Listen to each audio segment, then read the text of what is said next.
I think that's a problem. I think that's part of why we are where we are, because all of these companies raised tons of money at outrageous valuations saying they were going to go to the moon, solving problems that either didn't exist or were already in the process of being solved. Hey, it's Lee here, back with another episode of Means of Creation. This time I'm interviewing and having a conversation with Avi Gandhi, who is really one of the foremost experts in the creator economy. He's been working in the creator economy for 14 years, and he's had lots of different vantage points in the creator economy, from starting his career in the mailroom of WME, the talent agency, and working in the digital media division there when digital was still a very nascent ecosystem, to then joining a media and investment company called Wheelhouse, where he launched their video and podcast production studio, working with lots of top creators on their podcasts and videos. And then most recently, he was the head of creator partnerships at Patreon, where he helped to sign TikTokers, podcasters, streamers, and other top creators to the platform. And today he's now a consultant, advisor, and writer on all things creators. And he's also a creator himself. So he has a newsletter called Creator Logic and interviews lots of other creators about their platform choices, tooling, operations, and monetization approaches. So hope you guys enjoy this conversation. I think it unpacks a lot of really useful insights and learnings for those building in the creator economy. Avi, it's so great to have you here. Yeah, thanks so much for coming on the show. I feel like I've heard so much about you from different friends and contacts that I have in the creator space. So it's amazing to put a face to the name. And yeah, I feel like our meeting was a long time coming. And then to have you on the podcast, it's just like a dream come true for the podcast. So thank you. That's very kind of you to say. And thank you. Obviously, I have seen and followed your exploits over the last however many years. And so it's exciting to be able to talk to you. Yeah, for sure. So I know that you have like a really long history of working in the creator space. I think you've been working with creators for something like 14 years on multiple sides of the table. And so I was wondering, for listeners who aren't as familiar with your background or your work, if you wouldn't mind giving a quick introduction of all of the experiences that you've had to date related to creators. Sure. We'll try to keep it condensed. I started on the entertainment side of the aisle because I think creator economy is one of the few things that Hollywood actually caught wind of faster than tech. And so, I was one of the first talent agents in the space. I was at a firm called WME, one of the biggest talent agencies, and was one of the first agents representing, back in the day, it was YouTube stars, Vine stars, if that kind of dates me a little bit. Cool. So working on like the digital side of their business. Yes. And, I did that alongside, because like back then, digital was kind of like anything that had to do with the internet. So it was like I was also doing video game deals, and I was also doing podcast partnerships, which I guess is creator economy as well. So like a lot of different things there that were at the time brand new. And then, after leaving, I kind of transitioned more over and directly into tech. I worked for game companies in VR and mobile games, still largely doing influencer marketing, creator partnerships, and kind of learning a little bit more about how the tech world works, how people think about product, how to do user acquisition and think about growth from that perspective. Went back to entertainment, became a producer, built a digital media company at Wheelhouse, which is Brent Montgomery and Jimmy Kimmel's production company. And, we were producing podcasts and YouTube channels, but it was all in partnership with some of the biggest creators, TV shows as well. Interesting. Streaming shows. So we did the Hype House show on Netflix. We won a Streamy for Bailey Sarian's Dark History, and, a bunch of other shows. And then joined Patreon and led their creator partnerships team until 2022. And now I work with creator economy companies of all sizes, ranging from pre-seed AI startups to Discord and sort of that level of company on creator partnership strategy, creator acquisition, top of market creator partnerships, and kind of anywhere else I can be helpful to product marketing and business development teams. And then I also write my newsletter, Creator Logic. And that's all about the creator economy and sort of insights about how to build for creators. So Creator Logic, basically I interview full-time creators and talk through how they run their businesses. So obviously that starts with where their audience comes from, then ladders down to what their revenue sources are and how those kind of match up. and then sort of ties it all up with what are the tools, the platforms, the partners that they have, and how did they end up picking those in an otherwise vast sea of tools, platforms, and partners, right? So like, why does a creator who writes an email newsletter use ConvertKit instead of MailChimp? Or why is a creator who is a comedian represented by UTA instead of WME? Those kinds of questions. Got it. Yeah. It was I had the idea for that because of both my experience as an executive in the creator economy, and also like, as I've become a creator, I write on LinkedIn about the creator economy, one of their top voices, and was in their creator accelerator. Also coming to realize there aren't that many tools out there or that many places where creators can like learn from other creators on what they're doing. What are they using? Why are they using that? How are they actually making money? There's a ton of meta creators, but not that many who are like surveying the broader landscape, and certainly not that many who are talking to creators of all sizes, right? Everyone talks to Mr. Beast. Everyone talks to Ryan Trahan. It's like, great. We hear from the same gigantic creators over and over again, but the reality is the creator economy is vast. There's like 50 million, some say more than 200 million creators out there. And so, you have to see and hear from and understand what all these different creators are doing in order to really understand the creator economy as a whole. And that's been like a 14-year journey for me. And my hope is that by talking to so many creators, I can speed that up for other creators and for creator economy founders and execs. That is really, really valuable to do that kind of firsthand research and sit down with creators and distill their insights. I agree that there's very much like this kind of knowledge vacuum around creators and their tool sets, their stacks. Well, and for founders of the creator economy especially, we can just jump right into it. Let's get into it. I feel like there's like two challenges that I've seen. Like, either the company is founded by a creator and that creator knows other creators super well, understands like, their own business model as a creator and how that could extrapolate, but they're not really professionals. They don't really know how to run a business or how to scale or how to build culture or how to, build product, all those things. And so, they have challenges with that piece of it. Or the company is started by a tech founder, maybe a product person, an engineer. They love creators. They watch YouTube or Twitch or they're a consumer. They're TikTok. a fan. They're a consumer, right? But they've never tried to make a living as a creator, right? Maybe they casually make videos or write a newsletter or whatever, but like, it's never been how they've generate business. It's never been how they pay their bills. They've never had the pressure of like having to grow in order to, get to the point where they can, afford, more than just food, right? Whatever it is. So they don't fully understand why creators act the way that they do. And so I think that's an interesting tension. And like, I'm hearing more and more about it from founders, from creators as well. One way to address it, for example, like there's a cohort of creators who kind of are already investors in companies. Like, you might know Peter Hollins. I think he's a investor, advisor for Patreon. So he's like all about like the hire creators movement, right? He's like pushing this movement to try to get more companies to hire creators and bring creators onto staff so that there is a voice there who actually understands like how creators think and what the challenges are, which I think makes a lot of sense. More and more founders are becoming creators themselves. More and more creators are becoming founders. Like, it's an interesting time. Yeah, for sure.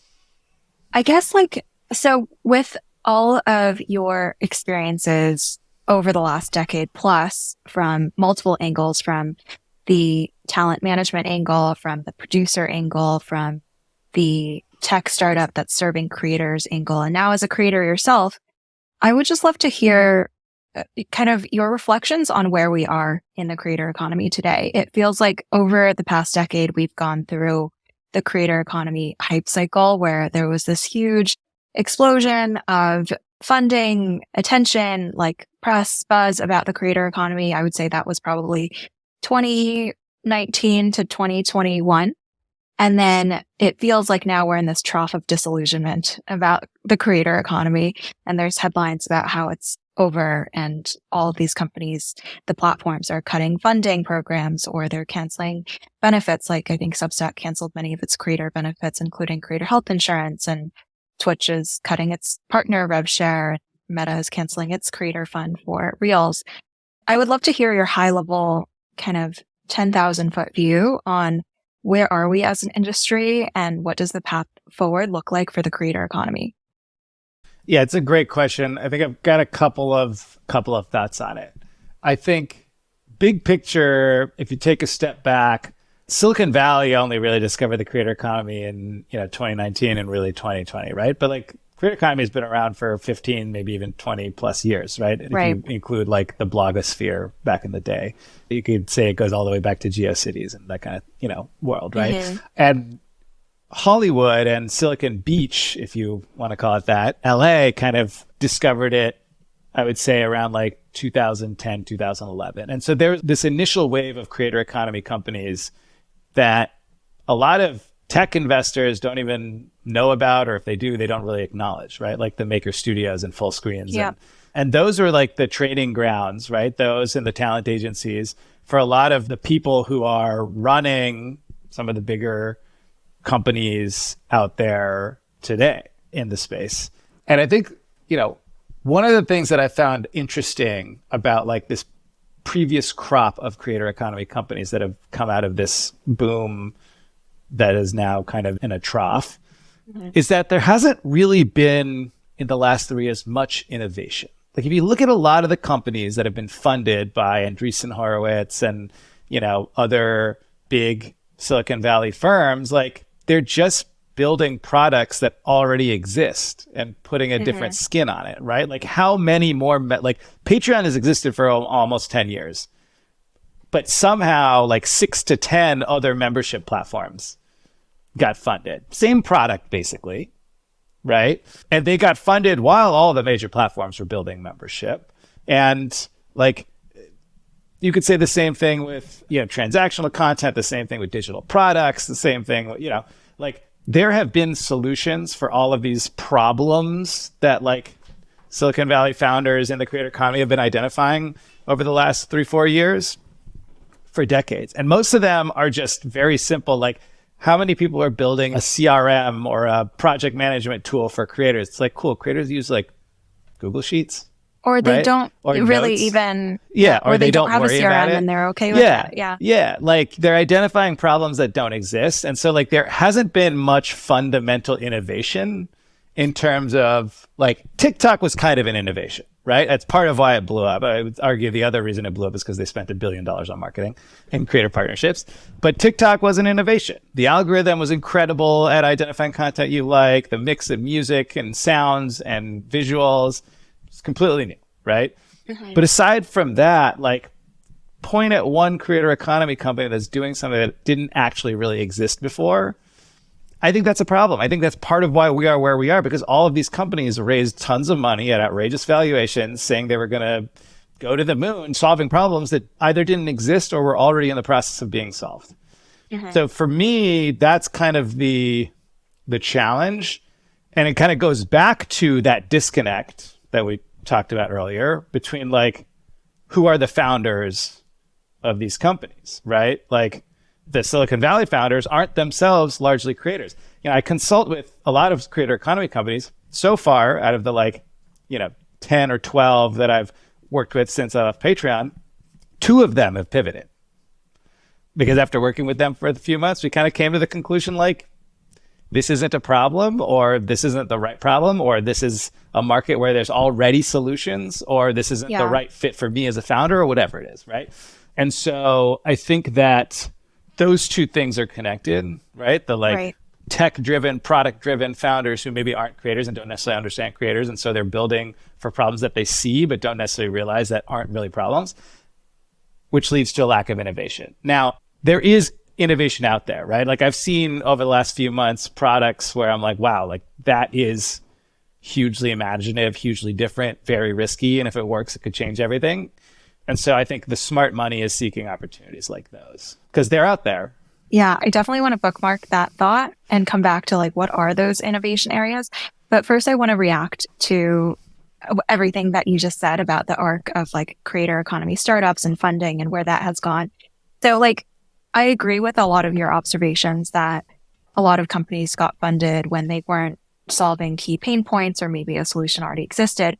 But I think there's also this kind of like the physics of the creator economy is such that like the platforms play such a major role in the ecosystem. They are where value gets derived. It's where creators get birthed. They get birthed on the platforms because that's where they become creators in the first place. That's where they create and distribute content. That's where they get their audience. Totally. And so if you're a startup that's trying to build a tool that inserts itself into the value stream at some point in that like creator life cycle, it's really, really difficult to just resist like the gravity field of the platforms that are trying to suck out as much value as possible from the creator economy. So if you're building like a membership platform that's standalone, well, a platform could look at that and be like, well, that's actually just a feature of the fact that we're already making these creators famous or giving them an audience. Or things like tipping, like a standalone tipping tool, like that's just a feature of a platform. And so I think a lot of creator founders had great ideas over the last few years, but those great ideas didn't necessarily make sense as standalone businesses, just given the market structure of the creator economy being dominated by platforms that had really strong network effects. Yeah, so I definitely agree that there are products that were built that were great products that just, didn't need to exist because the platforms had them. Playing devil's advocate a little bit to what I was saying earlier, I actually think that the platforms are not the challenge here for founders, and I'll tell you why. Because there is no trust in the platforms by creators. Creators know that they need the platforms to grow, but they don't like them.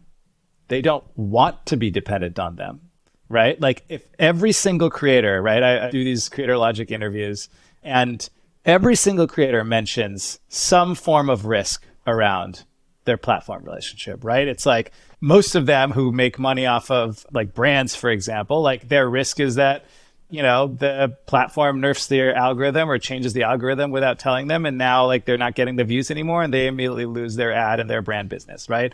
Others who make content that is on the cutting edge or talks about controversial topics or whatever, like the risk is that they might get banned without knowing why or being able to remedy it, right? Everyone is grumpy about the fact that they can't get anything done from the platforms, right? And this is all of them, right? YouTube, Meta, Snap, TikTok, whoever, right?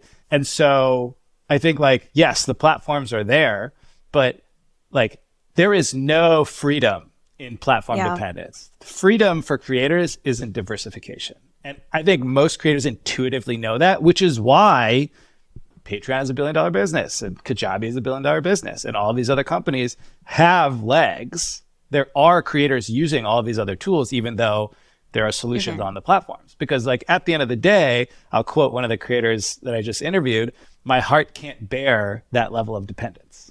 Wow. Yeah, I agree with that. Yeah, there is definitely this like hunger and craving among creators for something different that reduces their dependency on the large platforms. Maybe returning to the point that you were making about you are still seeing companies with really strong innovations targeted at creators. I would love to hear about some of those. Like, where do you see the biggest opportunities in building for creators still?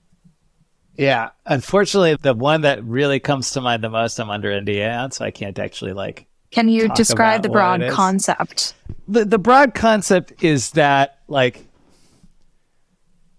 well, I'll take a step back and talk big picture. Big picture, if you look at a lot of the ways that we distribute content, for example, they're largely static, right? Even live video, the most interactive it gets right now for 99.9% of creators and fans is like the chat. There's a chat, woohoo, right? There's interaction in the chat. But like, we have 5G internet, we have, like fiber optics and Google cable or fiber or whatever it is. And like, Apple M2 super chips and all this stuff, right? Like we have the power to do more and to make the relationship between creators and their fans deeper, more interactive, more interesting.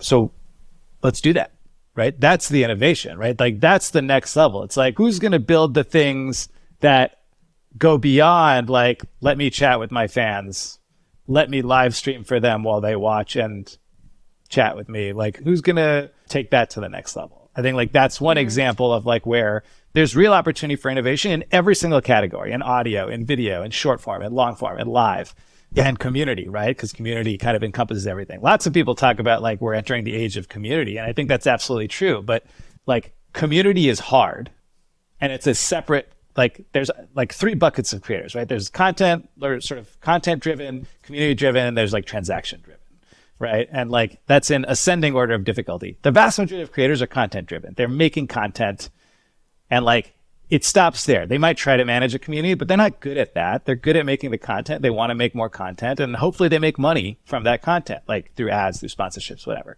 right? Managing a community takes a ton of effort. And then if you're transaction driven, you're trying to sell digital products or to sell membership, whatever, you got to do both of the former, right? And so if you can make managing a community easier by tying it into the intrinsic process of making content and of distributing content, like that is super interesting. So that's like one example.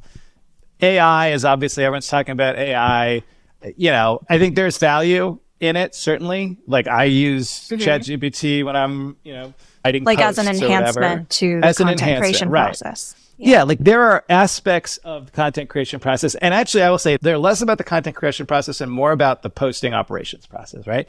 I hate writing like hooks, and I hate writing email subject lines and having to rewrite, you know, the introduction to like who the creator I'm talking to is 3 times for the Monday, Wednesday, Friday emails. Like those kinds of things. It's like, I don't want to think about this from scratch. Just like do it for me, ChatGPT. It's kind of like low level, minimal creativity involved, but just like stuff that you need to put together that AI can help accelerate. Yes, but ChatGPT is never going to read a quote that I like got from a creator and then like extrapolate like interesting and unique information and write it in my voice because they're not me yet. Right. Sure. Maybe in a couple of years. Yeah. I mean, look, like if I can tap my brain into it, then maybe. Yeah. Yeah. That makes sense. So basically like things that innovate on the core format of the interaction between creators and their audiences. Like how do we go beyond video, live video? I feel like the history of social media and social platforms, by the way, is like a trend towards richer and richer ways of interacting and expressing yourself. Yeah. And so what is that next level of innovation on the content format itself? Like that is a frontier for innovation. I agree with that. I think so. Like, is there something between YouTube and Roblox? Right? Like Roblox is a game, right? Or Minecraft is a game, or Fortnite or whatever, right? Like they're full on games and you have to be a gamer or like have some capability with playing games to like enjoy those, right? But those are social networks and they're content platforms. YouTube, anyone with an iPhone can post a video if they want, or TikTok, or pick your social platform, right? What's in between that? Haven't figured that out yet. Let's figure that out. There's something, right? Like how do you get me, because I'm not playing Roblox. I got shit to do. But like, I want to engage more. You know, I'm a fan. I am a content consumer. There are content creators. I listen to Dungeons and Dragons podcasts. Like, I want to engage more in that. Like, if I could engage more in that in a way that makes sense for me as a 34-year-old man, I'm down. So who's building that, right? Yeah, that's interesting. I also definitely want to pick your brain on the topic of creator partnerships and creator acquisition. I think this is like the question for all startup founders out there is how do I get creators to pay attention and want to use my product? And in the last couple of years, we've seen money being the major carrot that is being offered through creator funds, creator accelerator programs, like some form of compensation, essentially. It basically boils down to that. I would love to hear like your thoughts on that versus what are the other levers out there that you've seen be potentially more effective? Yeah, it is a challenge. It's a common challenge and it's a complicated challenge. The first place I start is like, what's the business model, right? And like, what's your goal for creator partnerships, which should back out of the business model. I'll give you 2 examples, right? Like Patreon and Kajabi. Patreon and Kajabi both have memberships, but both have very different business models. Patreon takes 10%, give or take, of what a creator makes. Kajabi charges like, I don't know, $50 or $100 a month, something like that. It's a SaaS model. Yeah. Those are very, very different business models. Patreon cares about getting creators who are going to make a lot of money, because then Patreon will make a lot of money. Patreon could have 10 million users, but if they're each making $10 a month, that's an okay business, but it's not valuing them at 4.5 billion, right? Right. They need 10 million creators making an average of $100 or $1,000 a month, right? Kajabi is very happy to have 10 million users making $10 a month. They don't care, because if those users are making $10 a month, but they're still paying $100 a month, great. Now, obviously, that's unlikely. People aren't going to, on average, lose money forever. But the point is, like, those are two very different business models.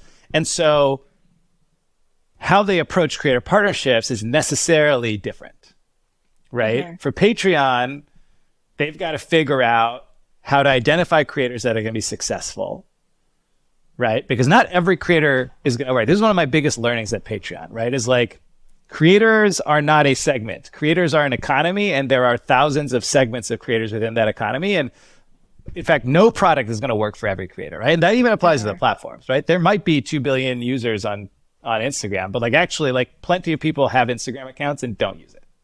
I have a Facebook account. I haven't used it in a year, right?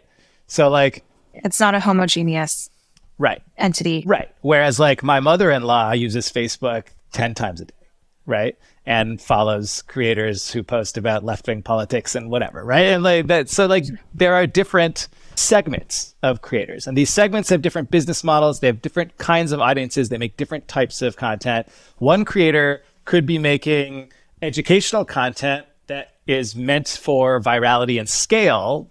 No one's going to buy stuff from them because their content is fun and educational, but like not like deep. But they make lots of money from brands and ads. Another creator could make educational content about the exact same topics, but because the creative is different and because how they approach it is different, it's deeper, it's less about virality and more about knowledge. And that creator is now getting paid, $1,000 a month by 100 people to tutor their kids in AP biology or whatever, right? And two creators talk about the same things with very different business models. And so Patreon has to figure out, well, which of those creators is actually going to make money on Patreon? Because some of them will and some of them won't. That's a hard proposition. If they can figure it out, then they can use a creator partnerships team to go after the big creators that are going to make the most money and lift up their average revenue per creator, and then let the product acquire all those smaller ones, right? And maybe like in the wide net that is product-led acquisition, they'll pull in some big ones too. Right. Big creators need white glove service. They need like real hands-on service because big creators, everyone's a celebrity now, and big creators expect to be treated like it a little bit. Kajabi, they want big creators because those big creators are marketing, but they don't need big creators from a business model perspective. Patreon can pay creators to join the platform because they can make their money back potentially. Kajabi can't. They'll never make their money back. So they want to get big creators, but their motion to do it is very different. They don't need a hands-on, large experienced creator partnerships team to go out and make deals and have lunches with creators and really sell them on doing it. They can be almost entirely product led. And then every once in a while, when a big creator comes across their desk, they have a couple people there to talk to them. And that's as effective for growing their business. And both of these companies, by the way, have $1 billion, $2 billion a year payments to creators. So they're both effective. They're just very different in model, creator segment, and thus partnerships approach. Yeah, that makes sense. So basically the business model of whatever product you're building determines whether that white glove acquisition approach of wooing them, taking them out to dinner, paying them potentially guarantees works, given the business model alignment with that, or it implies a very different acquisition strategy of just product-led growth, the traditional paid channels perhaps, or referrals, if it's going to be smaller LTV per creator. Right. That makes sense. Yeah. Right. I was going to say, off the back of that, I feel like the model that was in vogue over the last couple of years is to have this like extremely incentive aligned, like sort of model with creators where you only make money if the creator makes money. Basically the take rate model that was advertised by a lot of creator tools, like 10% take rate or whatever it might be. We don't make money unless you do. And I think the reckoning for those businesses is like, actually, maybe there's not that many creators who can make a lot of money. And so that business model is being called into question as to whether it's even a viable business model given the distribution of creator success. So I would love to hear your reaction to that. Yeah, I think it's a fair point. I think that this goes back to like, what is the product and what is the like revenue opportunity, right? So a company I'm working with right now, you know, they will eventually have a self-serve long tail product, but like right now they're building a, you know, AI personas for top of market creators. For them, you know, paying advances, getting big creators on board is really all that matters because like, you know, it's expensive to build these custom personas. You know, they can scale really well once built, but like they need to be trained. There's a lot that goes into them. So it's not yet a long tail product. So for them, if they can figure out who are the creators that work for this, then it makes sense to take a percentage, right? I think that kind of is the hard thing, right? It's like, can you figure out who's going to make money on this and how much? That's really hard. Even Patreon is not great at that. I don't think any company really is that good at that.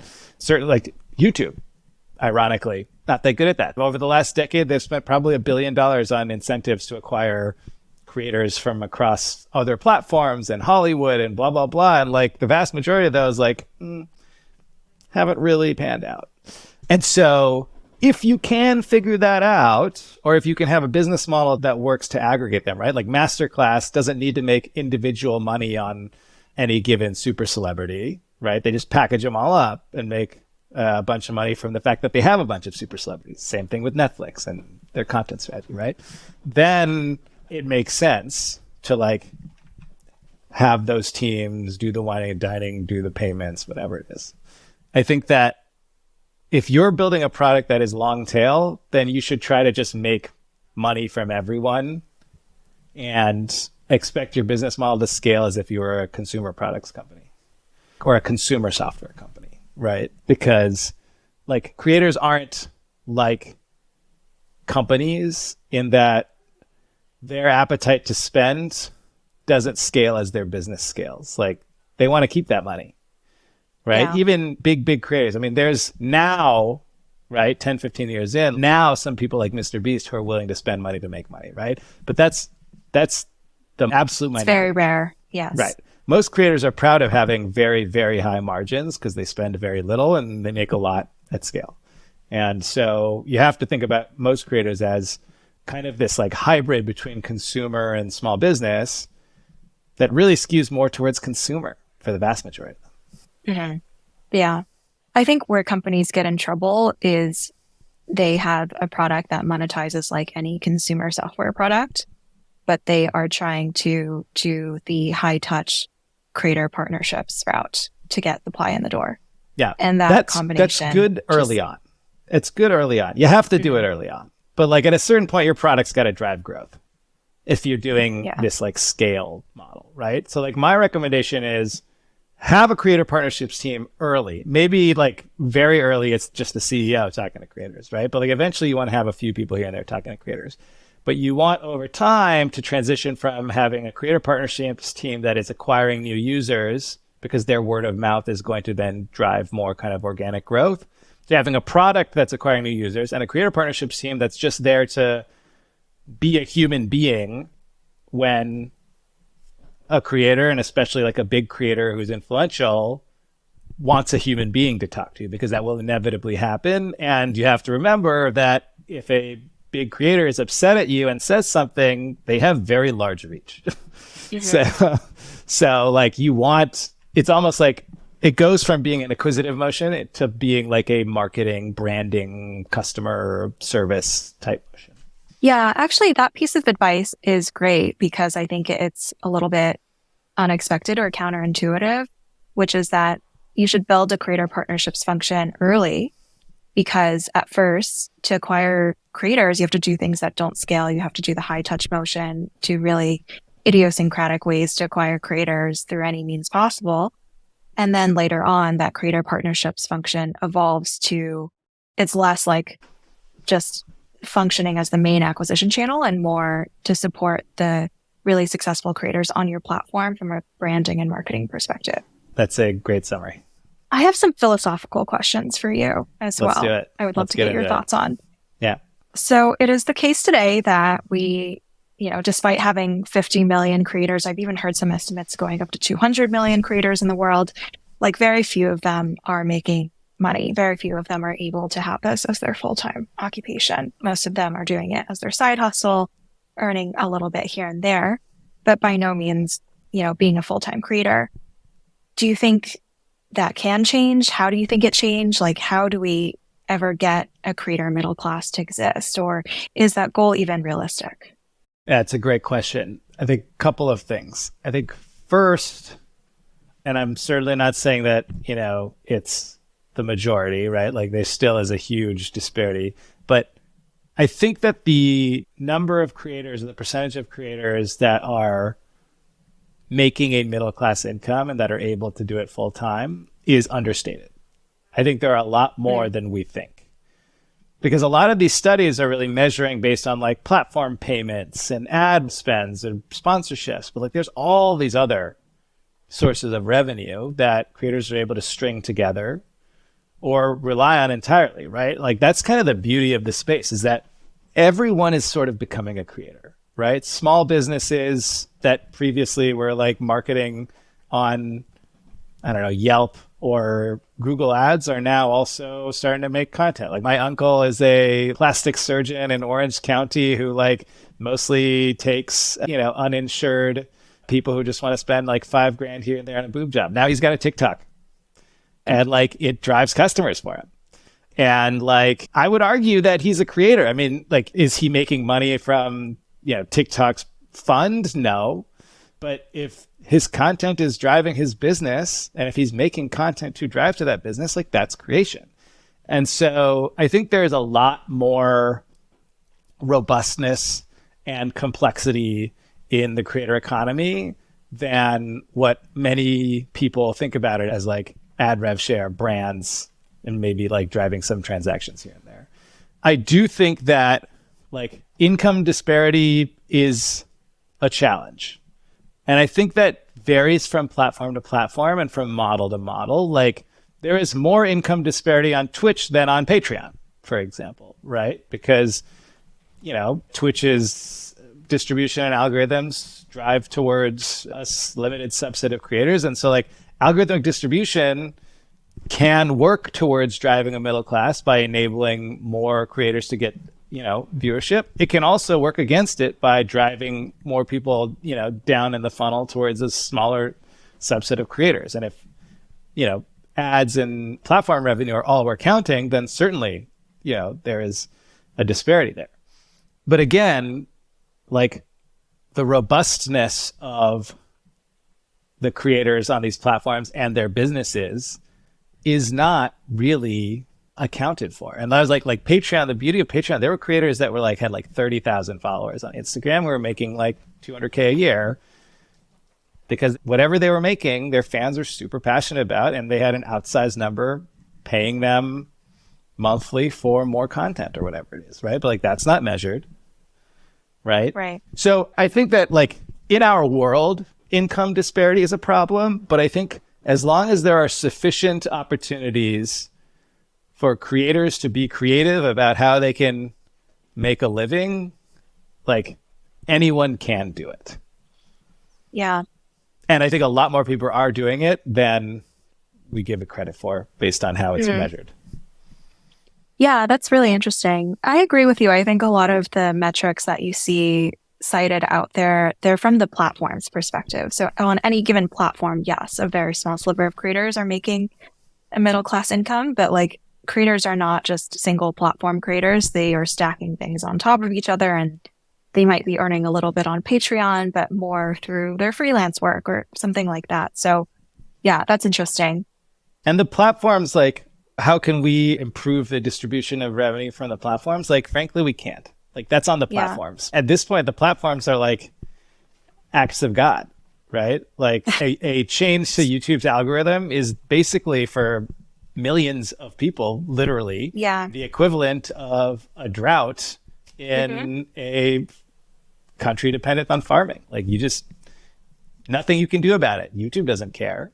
In fact, like, they don't even really know what the effects of their changes are going to be. How do you feel about that, by the way? Like, how do you feel about the fact that these platforms are almost godlike in the way that they control the incomes and the livelihoods of millions of creators? Like, do you think that we should look to regulation from the perspective of like these creators are workers and therefore platforms should be doing more to ensure responsible work conditions and like minimum payouts?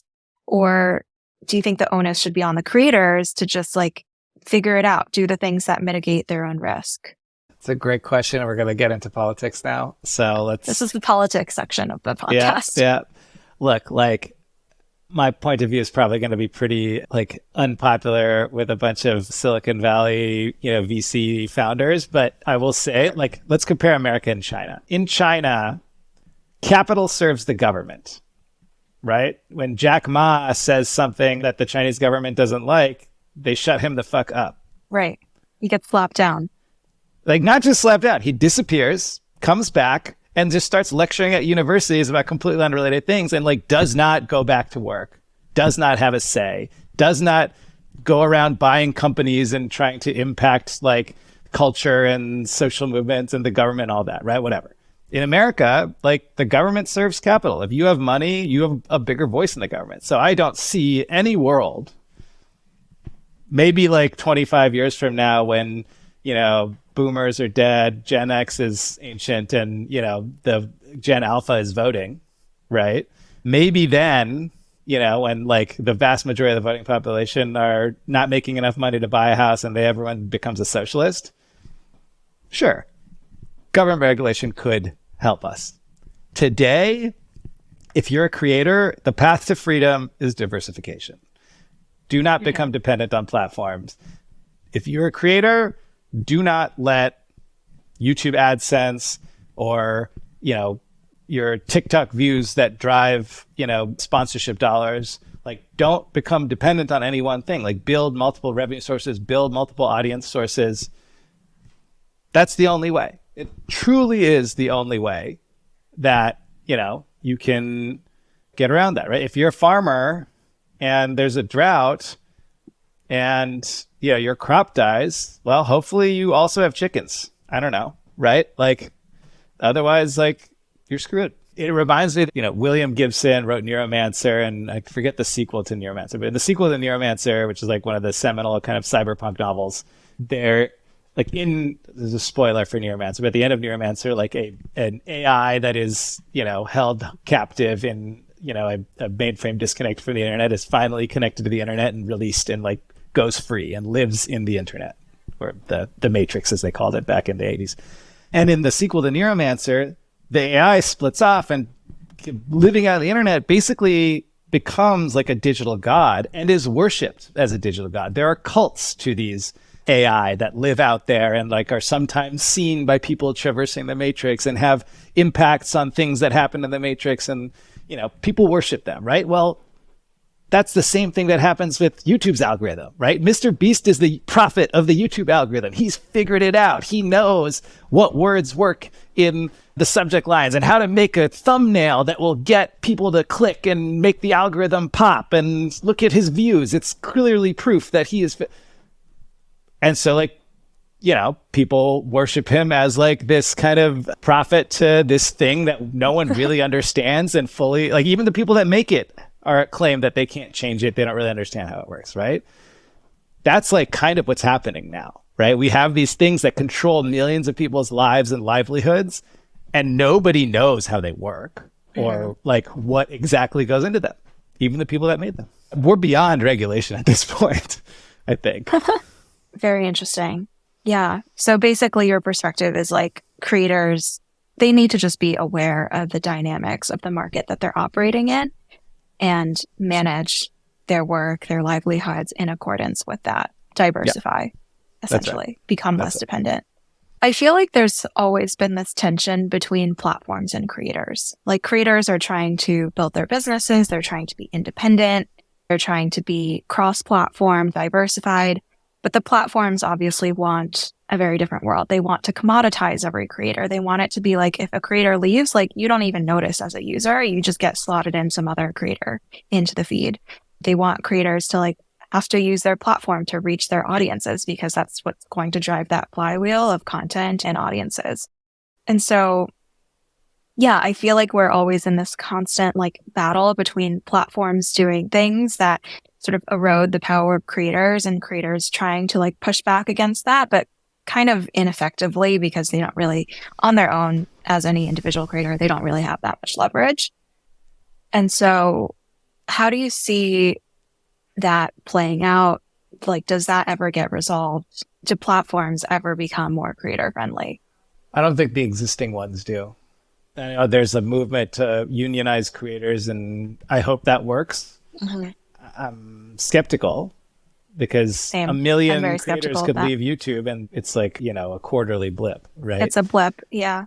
And frankly, the creators need YouTube more than the YouTube needs any given creator. Like it's like a game theory problem a little bit.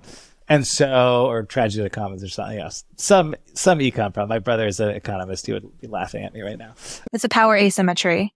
Yeah. Yes. Exactly. Maybe if every single creator left YouTube, but at this point, that scale is unimaginable to organize. And look at Reddit, right? Like thousands of Reddit communities shut down, and the CEO is like, "No, we're still going to impose these costs on the API." Sorry. So I think the only possibility of change I see is kind of what we're seeing play out with Twitch and like all of these entrants into that market, which is just other companies come in with equally good or better products and say, our products are the same but better, but you're going to make more money or you're going to be more creator first. Are those Twitch competitors getting any traction from that approach? Like, do creators care about making more money in theory, but having a smaller audience? Yeah. So I think if it was just the more money thing, they probably wouldn't. But like Kick and Rumble particularly are both getting pretty significant traction. I think part of it is like a combination of like revenue share, like Kick is offering like 95% to creators or something, but also like they're addressing another common issue in that particular community, which is like freedom of speech or whatever. So like you can... Are they targeting a particular like niche or vertical and doing it better than Twitch can as a horizontal platform? People who want to say whatever they want without getting banned or do whatever they want without getting banned. Right. Like you can stream topless on Kick and you can be racist if you want on Kick, is my understanding. I haven't read their terms of service. So like largely people are like, Kick is kind of a trash can, but they're growing fast because there's a bunch of creators that like are fine with being in a trash can if they make 95% and can do whatever they want, right? Freedom. There are other creator problems that can be solved by a platform. And so like if some platform came along and said like, we're going to be like YouTube, but we are going to use AI to moderate communities so that it's a super, super safe space for BIPOC and LGBT and like other, underrepresented creators. And we're going to give 80% of revenue to creators. And every creator that is on us is going to own a piece of the company so that you get a profit share. And if we go public, you own stock in the company. And so like, right, something to that effect, right? Like I can imagine that working. Maybe not, right? Like, someone's got to do it to figure it out. But YouTube ain't going to do any of those things because they have no incentive to, right? Like they already are winning and, it's the common innovator's dilemma there.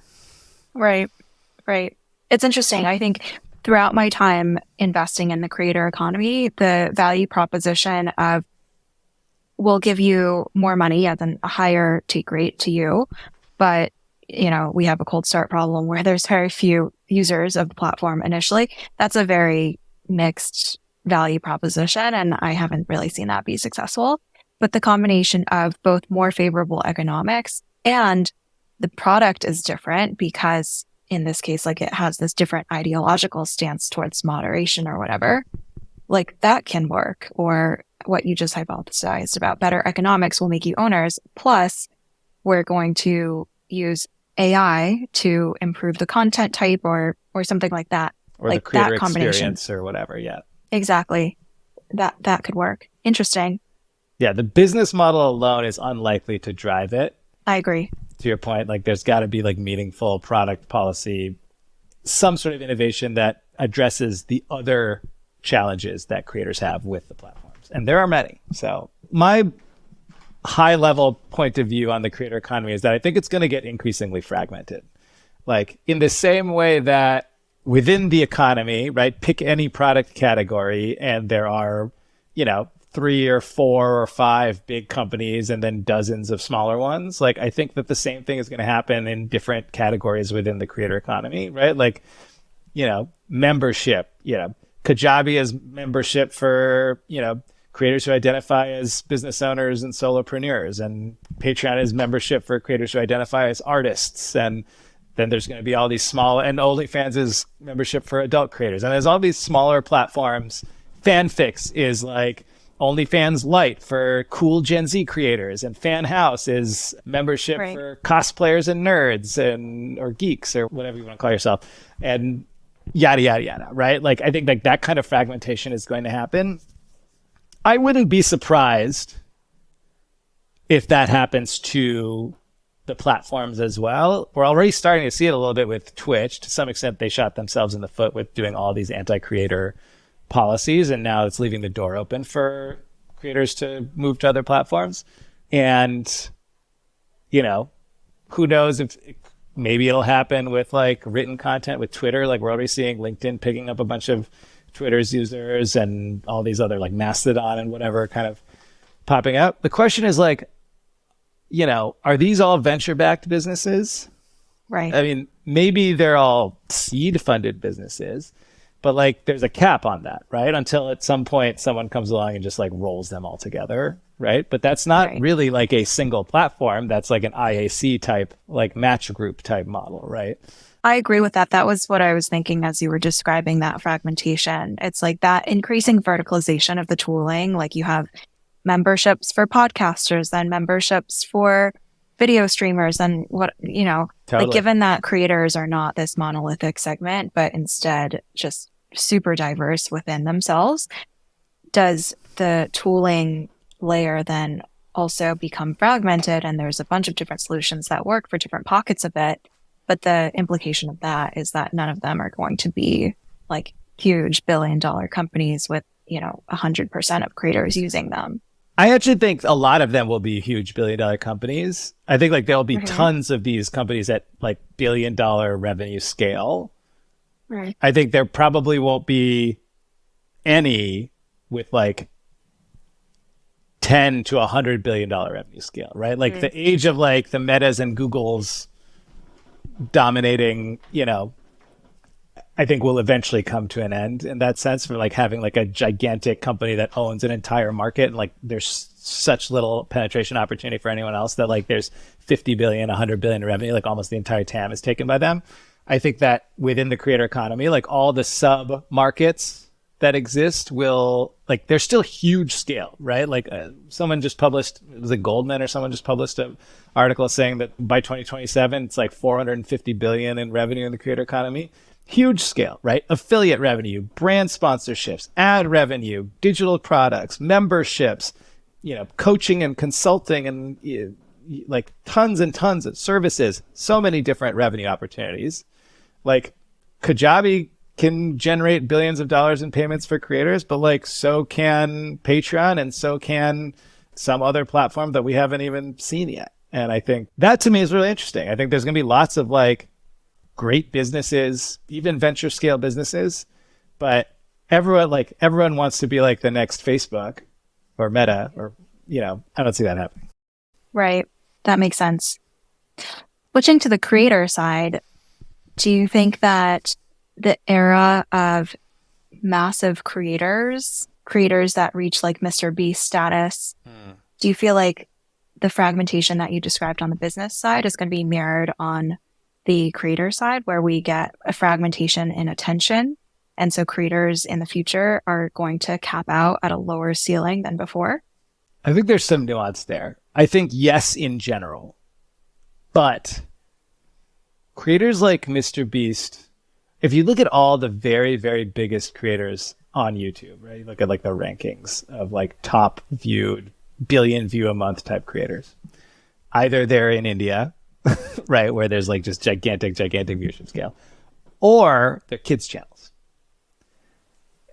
Because like YouTube is basically now the de facto entertainment for children and teenagers, but like largely children. Dirty little secret about Mr. Beast, and hopefully no one gets mad at me about this, but like a huge chunk of his audience, if not the majority of his audience, are kids. He knows it. Look at the products he releases, right? Mr. Beast burger. If you look at those burgers, if you order those burgers, no adult is eating those burgers. There isn't a vegetable in sight, right? These are like burgers that are like, one of them is like bacon, meat, cheese, and ketchup, right? Like, and that's fine. Like, that's the type of thing you order your kid on a Friday night when you want them to like, leave you and your partner alone so you can, like have wine and like a nice meal. Feastables, like candy, And so I think like in that category, I think if Mr. Beast was like, I'm making content for grownups, no way he would be as big as he is. Unique thing about Mr. Beast is that he makes content that's actually enjoyable for everyone, right? The majority of his audience are kids, but like, I like Mr. Beast.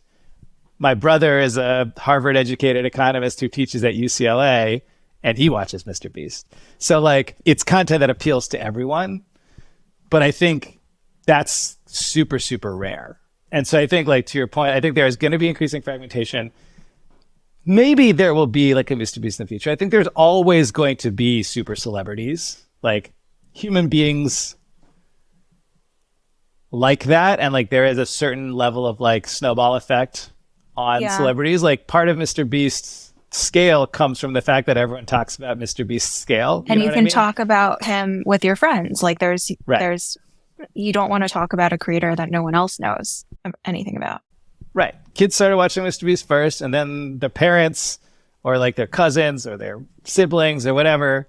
And then like we started talking about Mr. Beast in the industry, and then people started reading articles about Mr. Beast, talking about how big he is, and they started watching him. And so like it all snowballs together. And I think that's always going to happen for creators who like make something that resonates and has the potential to resonate like he does, right? Like the content he makes is appealing for most people. And for creators, I think it's always going to happen, but I think it will be increasingly rare. Yeah. Except in the kids category. I think like kids just want to watch the same thing that other kids are watching. Like think about like high school, like nobody wanted to be different. Does this mean that you're not very bullish on like the AI personalized creator where the creator themselves is not a person, but instead AI generated? Well, that's a great question. I think personalization, if it's good, first of all, it has to be really good. I think there's a market there for adults. I think that like there's like a turning point in everyone's kind of life where like you go from like caring what everyone else thinks to only caring what you like. You know what I mean? Yeah. And so like before that, you can have massive scale because it's like a network effect. If a few people are watching it and those people are influential, then lots of people will watch it, right? If cool kids in high school watch Mr. Beast, then everyone in high school watches Mr. Beast, right? After that point, then like personalization matters. Then you have super fragmentation. You also have like a deeper level of passion, right? Like, the highest earning streamer on Twitch is Critical Role, which is a Dungeons and Dragons live play podcast. Well, not podcast, it's a show, but I listen to the podcast. But like, when the Twitch leak, yes, I read the Twitch leak, sorry, like $10 million over 2 years. Blew every other creator on the platform out of the water. Wow. The Dungeons and Dragons podcast, right? Because like that is like speaking to a much smaller subset of people than on the rest of the platform, but those people are passionate, they've got money. That makes sense. So personalization can work for people in a stage of their lives that don't give a fuck what other people are watching or reading or listening to. So basically people like us. Yes. Like, I haven't seen Breaking Bad. I'm never going to watch Breaking Bad. Shoot me. I Like, I I watch couldn't get anime. through the latest season of Succession. I really am out Haven't of the watched loop. Succession either. I literally, like, everyone's like, have you seen this? I'm like, no, but have you seen, like, the latest One Piece? Okay, well, like, then we don't have anything to talk about. Like, I don't care what everyone's watching. I want to watch One Piece or, whatever. So Yeah, that makes sense. I'm a real nerd here, by the way. So sorry to, I've outed myself as a socialist, a super nerd. Man, Oh, really? I thought, given your response about the regulatory piece of the creator economy, I would have pinned you for like a libertarian. no, I don't think that my response was what creators should do, not what I want to happen. If that Right. makes sense. Not your ideal world. Right. Like, in an ideal world, yes, like, there is more equality and things are regulated better, but like, this is America. And I think it will eventually happen, but I think it will take years and a generational shift, right? Like, there's still a huge portion of the voting bloc to whom, like, socialism equals nuclear war, right? Like, if you remember the Cold War, you ain't voting for the socialists. And I get that. Like, how could I understand that point of view? I was born the year the Cold War ended. So like, once like that mindset no longer exists in the voting population, and I think once like it gets bad enough from like an income disparity thing, and it's getting there, right? Like, there are enough people on the social media making memes and videos about like how, if you're a millennial or Gen Z, you're never going to own a house, that like eventually that change will happen. And so I'm looking forward to President AOC, but like, until then, creators, like, diversify. Right. You know what I mean? That's a very pragmatic view of the world. I like that pragmatism. It's a good balanced view. I would love to leave on your recommendations, resources, reads, links, your podcast diet. Like, what do you consume to stay up to date on the creator economy? Okay, awesome. So I live on LinkedIn, which, like, if you're on LinkedIn, follow me. So there's tons of great creator economy folks on LinkedIn, Jim Louderbeck, Lindsay Gamble. I mean, there's so many I'm going to avoid naming. Yeah, LinkedIn is a creator platform now. It's cool. But like, go to LinkedIn and follow me, and you will see all these people in my comments, and you will see me commenting on all their stuff, because that's how you grow, that's how you engage. And so lots of great newsletters there. Tube Filter is kind of like the inside news for the creator economy, especially as it relates to like video creators, like TikTokers and YouTubers and those kinds of folks, and especially for like Gen Z and millennials. It's a little bit like more gossipy / like pop culture, but like a really good resource if you want to kind of know what's happening nitty gritty with creators and platforms. Man, I did not prepare for this question. Can you give me 2 seconds and I'll just pull up my no worries. Reading list? I'll throw in a rec. Like, I follow all of Taylor Lorenz's writing. I think she Taylor is Lorenz, really on the best. forefront of covering new trends in the creator economy and just internet culture broadly. 100% agree. My team, we used to call her Queen Tay Tay, because she would just be not to be confused with the other Queen Taylor. Yes. Well, there was a time period, like, Taylor Lorenz is like the OG creator economy journalist in the mainstream sort of media ecosystem. She's been covering it since before 2020. Now there's Insider has folks, and Amanda Pirelli from Insider has actually been in it for a while. Right. But like, Insider is like more pop, whereas like Taylor Lorenz was doing like deep writing at like the New York Times and now Washington Post, and like, yeah. So like, actually Business Insider does some great coverage of the creator economy. Do you have a podcast? So I don't have a podcast. I did for like a hot second, but I decided to shift to a newsletter. I would say LinkedIn, The Information, Business Insider, Taylor Lorenz are like a good starter diet to like, and Tube Filter. Yeah. Tube Filter is like, I think anyone that's interested in the video content ecosystem needs to be on Tube Filter or reading Tube Filter. I agree. +1. I think that's a really good starter 101 pack to the creator economy for anyone hoping to learn more and stay up to date. And to learn about creators, read Creator Logic. Yeah. Check out Avi's newsletter, Creator Logic. It's Awesome. www. You got to put the www in. I still have to figure out how to fix this. .thecreatorlogic.com. Okay, thank you. We'll put it in the show notes as well. Thanks. Avi, thank you so much for being here today. This was really fun, very illuminating. Yeah, thank you for having me.